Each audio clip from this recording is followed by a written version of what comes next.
What's up? Welcome to Team Dirty Decks. Today I'm going to be talking about the best decks to play in the OP07 meta. And what do I mean by the best deck, right? And what I mean by that is the deck that you have the most fun playing. And we all know that we have the most fun playing when we're winning the game, right? So obviously I'm going to be going over the most meta decks in OP07. I'm obviously kidding. You can definitely play whatever deck that you want to play, but the decks that I am going to be going over today are the decks that I've seen pop up again and again. And I'm going to be going over the decks that I feel like are the strongest, or the decks that you have the best possibility of winning a regional with. Now, obviously any deck can win in One Piece. There's a lot of variance in the game, so you can take something like Blue Ivankov. I really like Blue Ivankov, but am I going to risk my entire regional run on hoping that I draw well or that my RNG is good because you only get 2 to 4 cards every single turn with Ivankov? Like, I don't know if I'm willing to risk all of that, but maybe you are. But after I've talked about all the decks that I feel like are the strongest, I also just want to go over some decks that I think are pretty good that I've been having a lot of fun playing, so stick around for those. But also, remember that this is just my opinion. Yes, a lot of these decks have been winning a lot of tournaments, but at the end of the day, this is all just my opinion. So without further ado, let's get right into the video. The leader that I'm going to start with is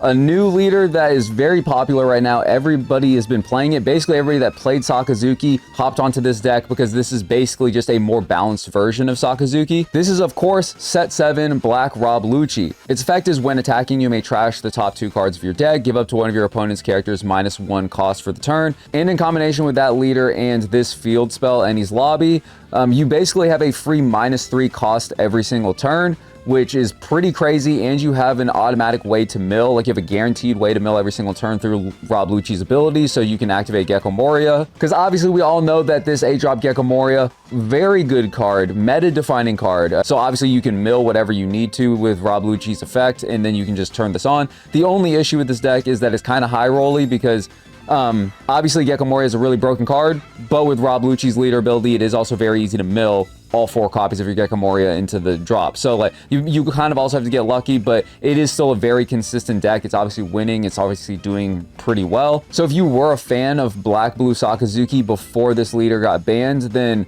Rob Lucci is going to kind of fill that void, not to the same extent. Obviously Sakazuki is way more consistent than Rob Lucci was, but Rob Lucci has a very similar vibe of just clearing your entire opponent's board every single turn. It does feel very good. It is pretty fun to play. So if you want that kind of play style, then I would recommend Black Rob Lucci. And the next leader that has been doing pretty well is Green Jewelry Bonnie. This is a very good control deck. We haven't had a really solid control deck yet. Now, obviously Sakazuki and Rob Lucci kind of control the board state in that sense, but this one just kind of locks your opponent down. If you really have to learn how to sequence and like how to attack against this leader, you do have to learn how to play against Bonnie. So just the leader effect is already a skill check for your opponent, and it's the leader ability is when an opponent attacks, you can just tap 1 Dawn and you can rest up to one of your opponent's leaders or characters. So every single turn, if your opponent only has 1 character on board, they're only swinging once that turn unless they have rush, which ends up being like very good. Basically, you're locking down your opponent's board the entire time. You're clearing your opponent's board until you're dropping bomb after bomb at the end of the game. Basically, the entire idea of Jewelry Bonnie is you are trying to stabilize. You're trying to set up a board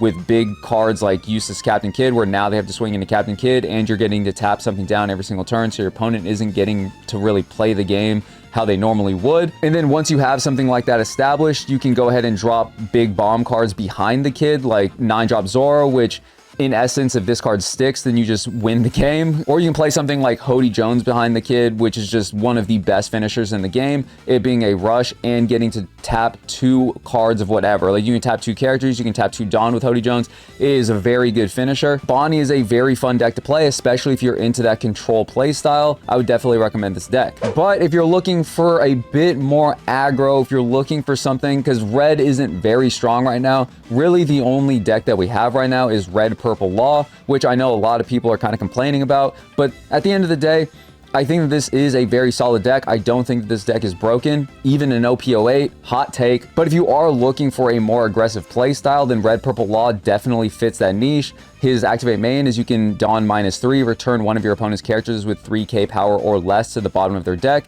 then play one 4-cost or lower character from your hand. And if we've learned anything from Black Rob Lucci, same thing here. As you can guess, because Black has a lot of cost reduction, you're not actually KOing a 2 and a 1 cost. Just like with Red Purple Law, you're not actually bottom decking a 3k power. You're usually bottom decking a 6k power or less card. And that is because you have powerful cards like Gordon and Raise Max, which literally have the exact same style line. They're literally the same card. For all intents and purposes, they're the same card. It's an activate main. You may return this character, or I mean, you may return this card to the bottom of the deck, give up to one of your opponent's characters minus 3k power during the turn. And as I said, there's a lot of powerful 6k characters in the game, like the Black Rob Lucci that I just showed, the 6k Cavendish.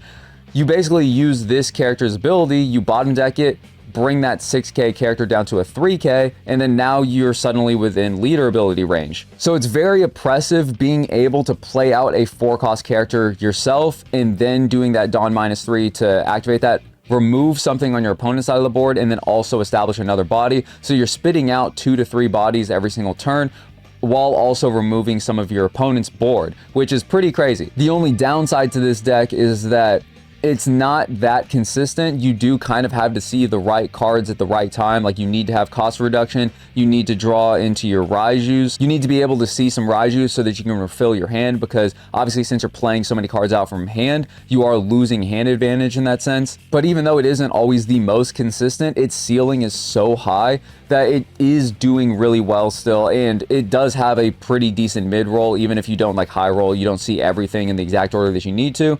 Red Purple Law is still a very powerful pick, and if you are looking for a more aggressive playstyle, then Red Purple Law definitely fills that role. And on the opposite side of the spectrum, if you're looking to literally do nothing and then just continuously play big bomb after big bomb, then Enel is the deck for you. This is a very obnoxious leader, and also it's a yellow leader, so you can just constantly get a bunch of triggers. You can piss your opponent off to no end. It is so annoying going against Enel, but it is pretty fun to play, I'm not gonna lie. Now, if you don't know about this leader, opponent's turn, once per turn, when your life hits 0, you may add the top card of your deck to your life, then discard 1 card from your hand. The reason why this is so annoying is because yellow has a lot of really crazy triggers, Onami being one of them. So when you're swinging into Enel doesn't really care about taking their life early, and they can just go down to 1, because when they're at 1 life, it's actually an illusion. Enel is never actually at 1 life, because you have leader effect to put the 1 life back. So usually when somebody is at 1 life, you're like, okay, cool, I just need to hit them 1 time, and then if they go down to 0 life,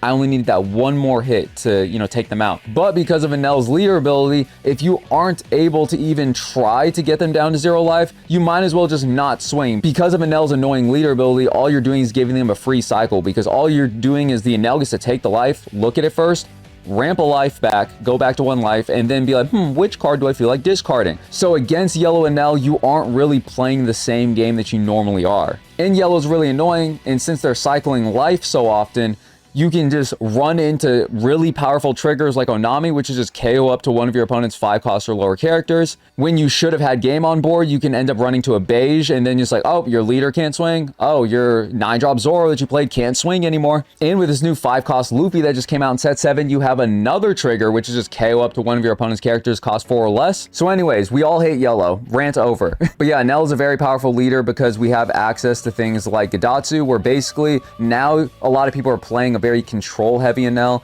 where you don't really swing into your opponent. You keep them at high life totals, because a lot of your cards, or should I say a lot of your cards' KOing abilities, go directly with how much life your opponent still has. Like Gadatsu, KO to one of your opponent's characters with a cost equal or less than their life. So when you're going against somebody like Red Purple Law with Enel, you don't want to swing into them. You want to keep them at that 4 life threshold, because a lot of their cards are 4 cost. So then you can just keep playing Gadatsu, and that is in theory still getting cards out of Red Purple Law's hand. So basically the whole idea is you don't really want to give your opponents any resources. You just want to keep KOing and controlling the board until you can start playing your really heavy bombs like Yamato. Or you play the new 10-cost Ace, which this just made Enel even more obnoxious than it already was. Now on play, you may add up to 1 card from the top of your deck to your life. Then if you have 2 life cards or less, this card gains Rush for the turn. So since Enel is usually always a 1 life, you play Ace, you go back to 2 life, and then you swing again. Now you have a 10k rusher on board. So Enel is also a very good pick for this meta. It's also very annoying to go against. And speaking of obnoxious, toxic leaders, we also have Black Yellow Luffy, which is a pretty good pick. You know, Black Lucci really struggles against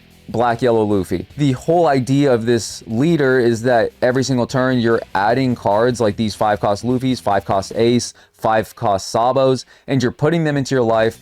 You're playing them out with the little versions of them, which you basically tap to play this character, trash it, and then it gives your leader plus 2k, and you do that twice every single turn. And basically it ends up with your leader being a 9k leader every single turn. The reason why this deck is so annoying for Black Lucci is because you can keep recycling the 5-cost Sabo over and over again. Lucci can only KO through effects. It's not like Blue-Black Sakazuki where they had the option to bottom deck. Black Lucci can only KO. So basically just playing a Sabo turns off Lucci's main ability, which is to be able to clear your opponent's board every single time. And the best part about Black Yellow Luffy is the fact that you can play the 8-drop Gecko Moria, grab 2 of those little costs, like basically you can grab 2 little Sabos from your trash, play those out, and then play out 2 5-cost Sabos. And those 5-cost Sabos being played protects your 8-drop Gecko Moria. There is no other deck in the game that can play an 8-cost Gecko Moria and the 5-cost Sabo on the same turn. And that's what makes it such a struggle for Black Lucci and even Black Gecko Moria, which I'm about to talk in a second, because this is actually, I love this leader. This is one of my favorite leaders. But yeah, that is the main thing that makes Black Yellow Luffy so powerful. Yes, he is a 9k leader every single turn. That's toxic. I don't know why they allowed that. But then also the fact that you can play a Gecko Moria and a 5-cost Sabo on the same turn to make your entire board non-KOable. It just feels very good. And it makes it really hard to get through Black Yellow Luffy. Even though Black Yellow Luffy is sitting at 0 life the entire time, it never really feels like it. Because when you're a 9k base leader with 3 6k blockers on board that can't be KO'd by effects, like, are you really at 0 life? Like, I don't know. It doesn't feel like it to me. But if any of that sounds appealing to you, then I would definitely give Black Yellow Luffy a try. Next, we have Gecko, my GOAT. We have Gecko Moria. Gecko Moria came out in set 6. I've actually still been playing way more Moria than Black Lucci. I honestly thought that I was going to end up liking Lucci more, but I don't know what it is. I just really like the consistency that Gecko Moria brings.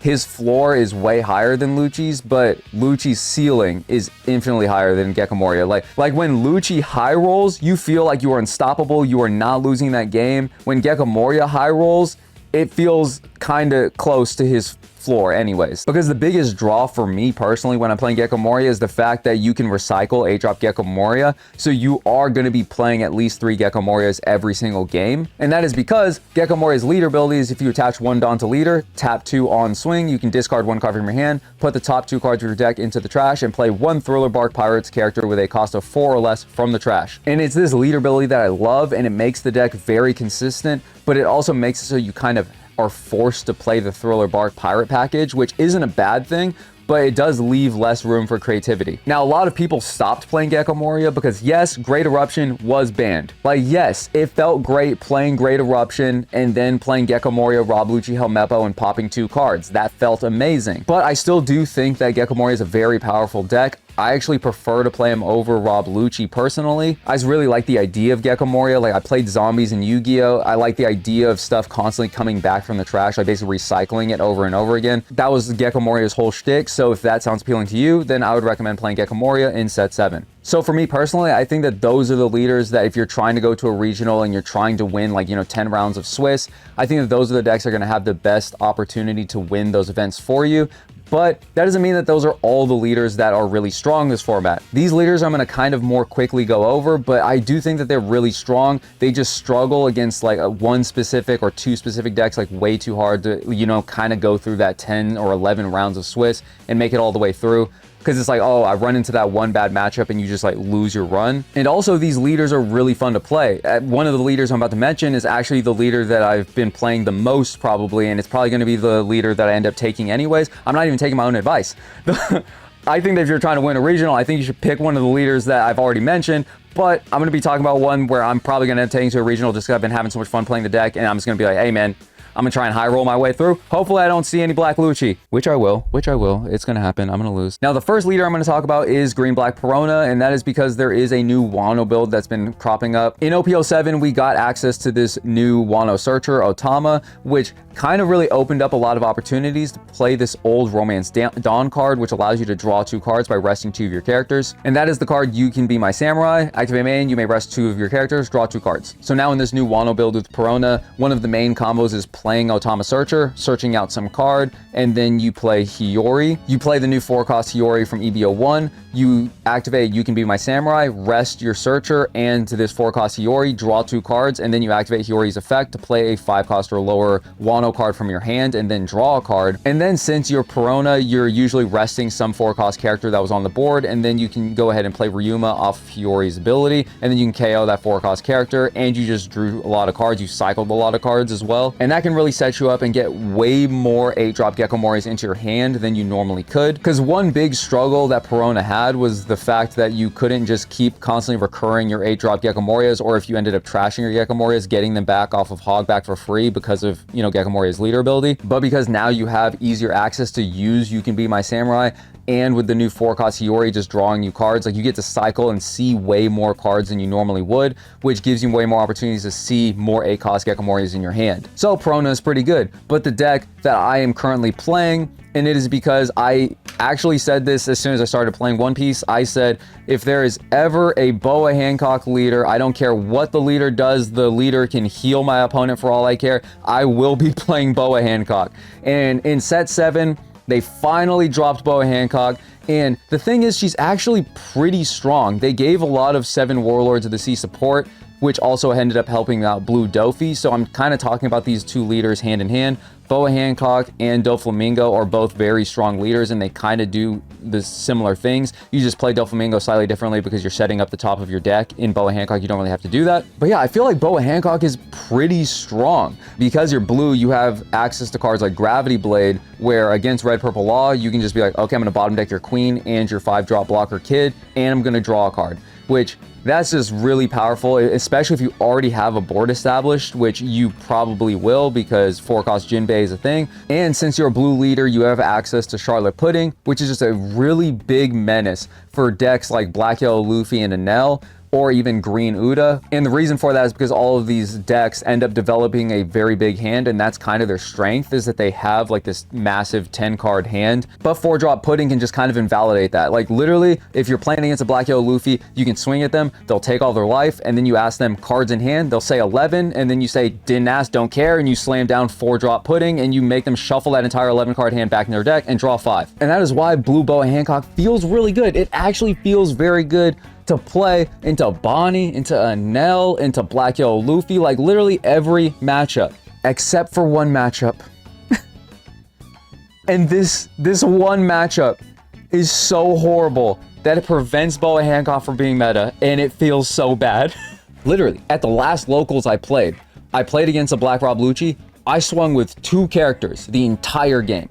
That was it. I played 3 Boa Hancocks. I played 2 Jinbeis. I played 2 10-drop Kaidos. None of them got to swing. I swung with a Jinbei and a Crocodile the entire game, and that was it. But anyways, as I was saying, besides that, Boa Hancock feels pretty good. Feels pretty good besides that one matchup. In another pick that I still feel like is pretty good, I really like the Green Film deck. Like Green Film Uda is still really good. The only problem is it's similar to Blue Boa Hancock, where you just kind of have to hope that when you're against Black Rob Lucci that they just don't see a bunch of removal, and that always feels kind of bad. Like you can swarm a board pretty quickly, but if Lucci sees all of the stuff that they need to see, then you just lose your entire board over and over again, and then your hand advantage starts dwindling, and then Green Kid, like you can't really establish, like you can't keep Kid on board unless you see like all 4 Kids in your hand, which is very unlikely because you're gonna bottom deck some of them. So Green Film Uda is another thing where it's like, if Black Rob Lucci didn't exist, then Green Film Uda would be a really good deck. But my super spicy sleeper pick is gonna be Blue Ivankov. I actually feel like Blue Ivankov is always decent. Like, the problem with it is that it's a lot of RNG because you're kind of tossing away your hand and then you're drawing 2 cards, or if you have an Inazuma established, which this actually made the deck feel way better when this card came out in EB01.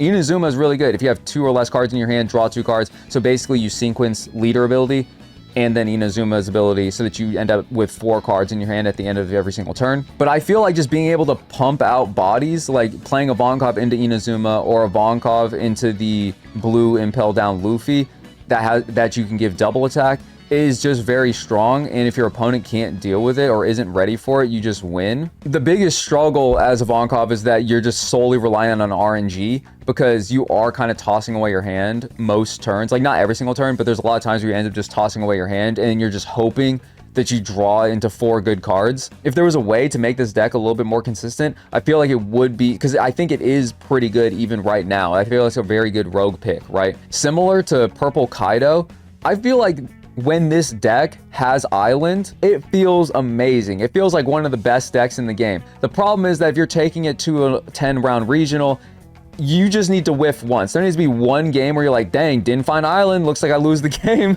Which, it's crazy that it's like that, but if we just had a better consistency piece, like we do have the Searcher now, but that still doesn't guarantee that you're gonna see the Island, right?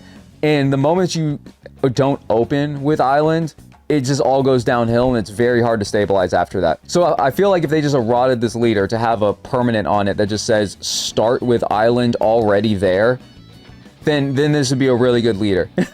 Also, a deck that I don't want to admit is pretty strong because I don't like the playstyle of it, honestly, is Blue Nami. Now, Blue Nami basically says, as an additional rule, when your deck reaches 0 cards, you win the match instead of losing it. So the whole idea is you don't really interact with your opponent. You're basically just playing solitaire, and all you're trying to do is just mill yourself out so that you can win the game. It is pretty strong right now because the meta is kind of slower. And then since Black Rob Lucci is such a strong deck that is just kind of dependent on removing bodies, and Nami doesn't really play bodies, all Nami's trying to do is mill themselves out, it does pretty well into Black Rob Lucci. Okay, so I think I went over all the decks that I think that you should be playing if you're looking more specifically for meta or anything like that in OP07. If I missed any decks, feel free to let me know in the comments down below. I didn't want to go over too many decks though, because this video is already pretty long as is. There were definitely more rogue decks that I could have brought up for OP07, but as I said, the video is getting kind of long anyways, so if you want, I can definitely make that a separate video. Just let me know if you want that video. And also, if there's any decks that you felt like I forgot about, definitely let me know so that I can improve. But that is all for today's video. Thank you very much for watching, and I'll see you in the next one.